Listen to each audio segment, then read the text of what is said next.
নারায়ণগঞ্জের ফতুল্লায় একটি মসজিদের খতিবকে অপসারণ করাকে কেন্দ্র করে মসজিদের ভেতরে দুই গ্রুপের সংঘর্ষ হয়েছে। এই ঘটনায় খতিব সহ বেশ কয়েকজন আহত হয়েছেন। ২০ মার্চ রাতে বইগড় রূপায়ণ টাউন জামে মসজিদে এই ঘটনা ঘটে। এই ঘটনায় MA হোসাইন রাজ বাদী হয়ে ফতুল্লা থানায় জহিরুল ইসলাম, আবু সাইদ পাটোয়ারি রাসেল, বাবু, মুবিন, বাহাউদ্দিন, মিজানুর রহমান সহ অজ্ঞাত আরো 7 থেকে 8 জন স্থানীয় সন্ত্রাসীর বিরুদ্ধে অভিযোগ করেছেন বলে জানা যায়। পুলিশ এনে আমাকে অ্যারেস্ট করানোর জন্য চেষ্টা করা হয়েছিল, শুধুমাত্র আমি হক কথা বলি।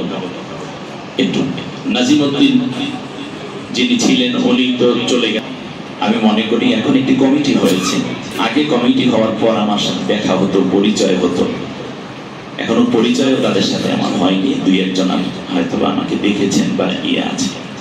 এই বিষয়ে আহত MA হোসেন রাজ বলেন, আমাদের রূপায়ণ টাউনে বিগত সময়ে 17 বছর আমরা আওয়ামী সময় নির্যাতিত ছিলাম, মজলুম ছিলাম, আমাদেরকে নিপীড়ন করা হয়েছে। কিন্তু তার থেকে বেশি ৫ আগস্টের পরে আমাদের এখন নিপীড়নটা আরো বেশি হতো। স্থানীয় বিএনপির নামধারী কিছু সন্ত্রাসী আমাদের রূপায়ণ টাউনটাকে আধিপত্য বিস্তার করার জন্য জোরপূর্বক ভাবে আমাদের উপরে তারা কন্ট্রোল নিয়ন্ত্রণ করার চেষ্টা করতেছে এবং চাঁদা দাবি করতেছে, মারতেছে, ধরতেছে, যা ইচ্ছা তাই করতেছে। কিন্তু গত মাসে 8ই ফেব্রুয়ারি আমার সাথে একজন চাঁদাবাজ এবং সন্ত্রাসী লিটন, তোফায়েল হোসেন লিটন নামে একজন ভদ্রলোক, উনি 5 আগস্টের পর পরে আমাদের রূপায়ণে ভাড়া আসছেন। ভাড়া এসে উনি বিএনপির নামধারী পরিচয় বহন করে এই আমাদের উপরে বিভিন্ন রকম টর্চার শুরু করে দিচ্ছেন এবং আমার কাছে 5 লক্ষ টাকা চাঁদা দাবি করেন, আমাকে মেরে ফেলার হুমকি দেন এবং আমার গায়েও হাত তুলেন। এটার উপরে 8ই ফেব্রুয়ারি একটা অভিযোগ দাখিল হয় ফতুল্লা থানাতে। গতকাল রাতে আমাদের মসজিদে আমরা তারাবি শেষ করে আমাদের যে খতিব সাহেব জামালউদ্দিন সাহেব আছেন, উনি এবং আমরা 7-8 জন মুসল্লি সহকারে আমরা বসছিলাম কথা বলার জন্য। কারণ আমরা গতকালকে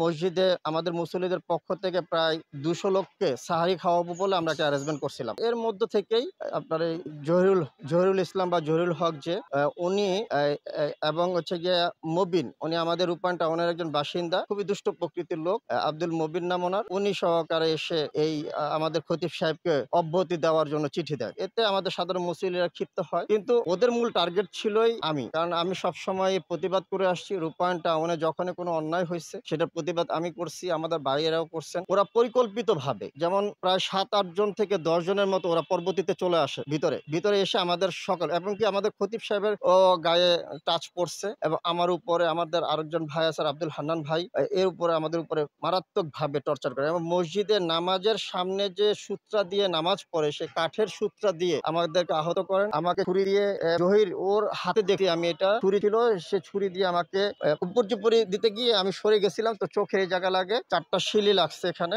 আর মাথার মধ্যে তো প্রচন্ড কিল ঘুষি এবং ওই সূত্রা দিয়ে বাড়ি দিচ্ছে। আমার এই হাতের এখানেও ওই সূত্রা দিয়ে বাড়ি দিচ্ছে, তারপরে পায়ে দিচ্ছে, আর আমার এই হাতটা ভেঙে গেছে। পরিকল্পিতভাবে এই আমার উপরে সন্ত্রাসী হামলাটা চালিয়ে আমাদেরকে মানে কাবু করে ওরা নিয়ন্ত্রণ করার চেষ্টা করতেছে। আগে ওরা ওপেন ডিক্লারেশন দিচ্ছে যে পুরো রূপায়ণ তারা নিয়ন্ত্রণ করবে, তো এটার প্রতিবাদ আমি করছি, যার কারণে আমার উপরে তারা ক্ষিপ্ত হয়ে কাজটা করছে এবং আমাদের যারা ভাই ব্রাদার আছে তাদের মধ্যে অনেকে আহত হয়েছেন। তোফায়েল হোসেন লিটন উনি ওমরাতে গেছেন, ওমরাতে যাওয়ার আগে 17 তারিখে সিদ্ধান্ত ফাইনাল হয় আমাকে তারা সন্ত্রাসীদের হামলা করবে এবং গতকালকে রাতে যে হামলা করবে এটাও তাদের পরিকল্পনা নাকি হয়েছিল 17 তারিখে মিটিং এ। সে অনুযায়ী বিএনপি স্বেচ্ছাসেবক দলের নেতা মাজিদুল, তোফায়েল হোসেন লিটন এবং ভুইগড় পশ্চিম পাড়ে যে চোরাবাড়ি, এখানকার যারা স্থানীয় যারা এই গ্রুপের আছেন এর অধিকাংশই এরা সন্ত্রাসী চাঁদাবাজ, এরা রিলেটেড। রূপায়ণটাকে পুরোটাই কন্ট্রোল করে ওরা এরকে দখল নেওয়ার চেষ্টা করতে।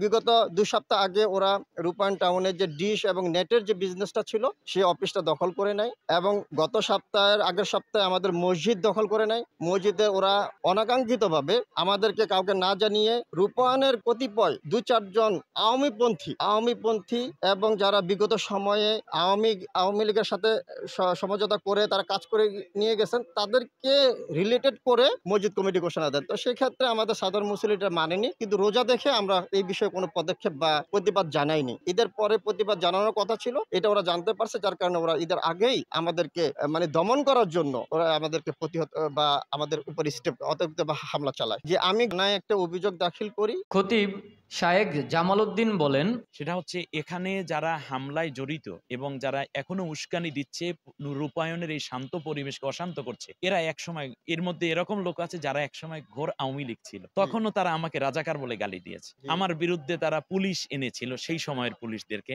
আবার তারা শারীরিকভাবে আমাকে আঘাত করার চেষ্টা করেছিল। এই মসজিদে নামাজ পড়তে দিবে না এরকম অবস্থায়ও ছিল, যে মসজিদে আসতে দিত না মুসল্লিদেরকে, এরকম অবস্থায়ও ছিল। মসজিদ বন্ধ করে দিবে, আজান বন্ধ করে দিয়েছিল। কিন্তু সেই লোকেরাই এখন সামনে এগিয়ে নতুন বিএনপি হয়ে এখন আগে যেই কাজটি করতে পারে নাই সেই কাজটি ঝাল মেটাচ্ছে। মূলত 14 বছর পর্যন্ত যেই লোকটি এই সোসাইটির সাথে মিশে আছে, তার কথা, তার ঈদের নামাজ, তার ওয়াজ শোনার জন্য হাজার হাজার মানুষ যেখানে জড়ো হয়, তাকে নতুন কমিটি এসে 3 দিনের নোটিশে তাকে বাদ দেওয়া, ন্যূনতম একটা সময় দেওয়াও তো দরকার, যে হুজুর এই কারণে আপনাকে আমাদের রাখা সম্ভব না এবং এই বিষয়গুলো সংশোধন হলে আপনাকে রাখবো। বিষয়টা তো এভাবে হওয়া উচিত আমি মনে করি। যেহেতু ধর্মীয় উপাসনালয়, এটা ওখানে 5টা লোক নতুন এসে আমার বিরোধিতা করছে, কিন্তু আমার পক্ষে তো 5,000 নারী পুরুষ আছে। হচ্ছে এই নতুন যে কমিটিটা আছে, এই কমিটিটা যেহেতু মুসল্লিদের পরামর্শে হয়নি, এই কমিটিটা বাদ হয়ে মুসল্লিদের পরামর্শ এবং সর্বসম্মত মতামতের ভিত্তিতে কমিটি হলে তাহলে রূপায়ণটা শান্তি পাবে।